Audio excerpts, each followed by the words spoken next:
Assalamualaikum warahmatullahi wabarakatuh. Perkenalkan, kami dari kelompok 2. Di sini kami akan menjelaskan tentang konsep dasar analisis regresi.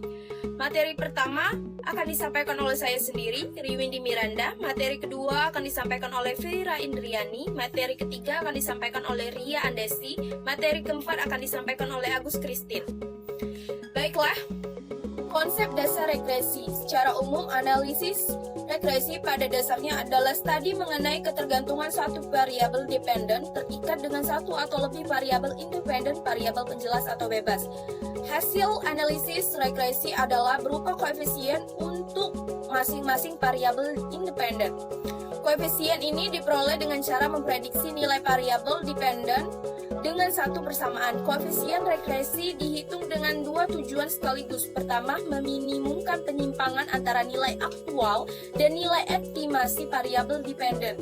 Kedua, mengoptimalkan korelasi antara nilai aktual dan nilai estimasi variabel dependen berdasarkan data yang ada. Setelah regresi pertama kali diperkenalkan oleh Sir Francis Galton pada tahun 1886. Galton menemukan adanya tendensi bahwa orang tua yang memiliki tubuh tinggi memiliki anak-anak yang tinggi. Orang tua yang pendek memiliki anak-anak yang pendek pula. Hubungan antara variabel dapat berupa hubungan linier ataupun hubungan tidak linier. Hubungan-hubungan itu, bila dinyatakan dalam bentuk matematis, akan memberikan persamaan-persamaan tertentu. Untuk dua variabel, hubungan linier dapat dinyatakan dalam bentuk persamaan linier, yakni Y sama dengan A ditambah BX. Hubungan antara dua variabel pada persamaan linier jika digambarkan secara stack diagram, ya semua nilai Y dan X akan berada pada suatu garis lurus, dan dalam ilmu ekonomi garis itu dinamakan garis regresi berkaitan dengan analisis regresi ini. Ada pula beberapa macam analisis regresi. Pertama adalah regresi linier sederhana. Hubungan antara dua variabel yaitu X var bebas dan Y variabel tak bebas. Kedua variabel datanya kuantitatif. Berat badan seseorang dipengaruhi tinggi badan. Dua, regresi linier berganda. Hubungan antara Y dengan dua atau lebih variabel X. Semua variabel datanya kuantitatif.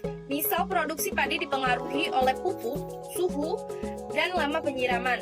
Yang ketiga, regresi non-linier. Hubungan antara variabel Y dan X tidak linier. Maksudnya laju perubahan Y akibat laju perubahan X tidak konstanta untuk nilai-nilai X tertentu. Misalnya, produksi padi akan meningkat pada diberi pupuk taraf rendah, sedangkan padi yang diberi taraf tinggi maka produksinya menurun. Yang keempat, regresi dari hubungan antara variabel Y, data kuantitatif, dan variabel X, data kualitatif. Misal, melihat pengaruh kemasan terhadap harga jual makanan, kita coding 1 jika kemasan menarik dan 0 tidak kemasan menarik. 1 dan 0 adalah variabel dummy. Kelima, regresi logistik. Hubungan antara variabel Y, data kuantitatif, dan variabel X, data kualitatif. Misal, ingin diketahui apakah konsumen akan membeli makanan di rumah makanan. Berdasarkan penilaian konsumen terhadap lokasi, pelayanan, pendapatan, dalam kasus ini hanya ada dua kemungkinan respon konsumen, yaitu konsumen membeli 1 dan tidak membeli 0. Pun ada tujuan dan kegunaan analisis regresi. Analisis regresi dalam statistik adalah salah satu metode untuk menemukan hubungan sebab akibat antara satu variabel dengan variabel lain. Analisis regresi adalah analisis yang paling populer dan luas pemakaiannya. Hampir semua bidang ilmuwan yang memerlukan analisis ini. Analisis regresi dikembangkan persamaan estimasi untuk mendeskripsikan pola atau fungsi hubungan antara variabel. Baiklah, di sini saya akan melanjutkan penjelasan dari teman saya, yaitu hubungan statistik dan deterministik. Analisis regresi berkenaan apa yang kita sebut statistik, bukan sebagai hubungan fungsional atau deterministik, saling ketergantungan antara variabel seperti dalam ilmu fisika. Hubungan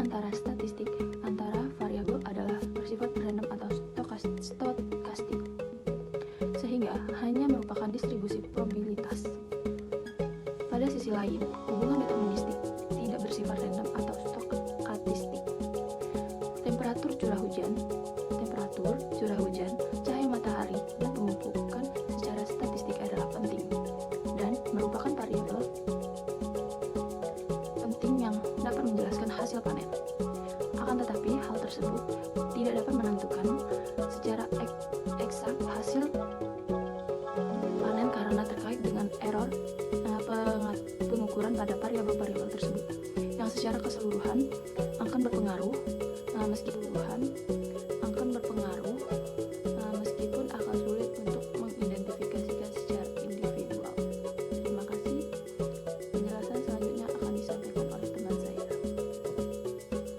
Baiklah, di sini saya akan memaparkan materi selanjutnya mengenai regresi, korelasi, dan kausalitas. Regresi. Pengertian regresi secara umum adalah sebuah alat statistik yang memberikan penjelasan tentang pola hubungan model antar dua variabel atau lebih. Korelasi. Korelasi dan regresi keduanya mempunyai hubungan yang sangat erat. Setiap regresi pasti ada korelasinya, tetapi korelasi belum tentu dilanjutkan dengan regresi. Korelasi adalah metode untuk mengetahui tingkat keeratan hubungan dua piubah atau lebih yang digambarkan oleh besarnya koefisien korelasi. Hubungan antara regresi dan korelasi. Pernyataan yang sering kita dengar adalah bahwa regresi dimengerti dengan kata kunci pengaruh dan korelasi dimengerti dengan kata kunci hubungan. Analisis korelasi berkaitan erat dengan regresi, tetapi secara konsep berbeda dengan analisis regresi. Analisis korelasi adalah mengukur suatu tingkat atau kekuatan hubungan linier antar dua variabel. Koefisien korelasi adalah mengukur kekuatan hubungan linier. Selanjutnya yaitu mengenai kausalitas.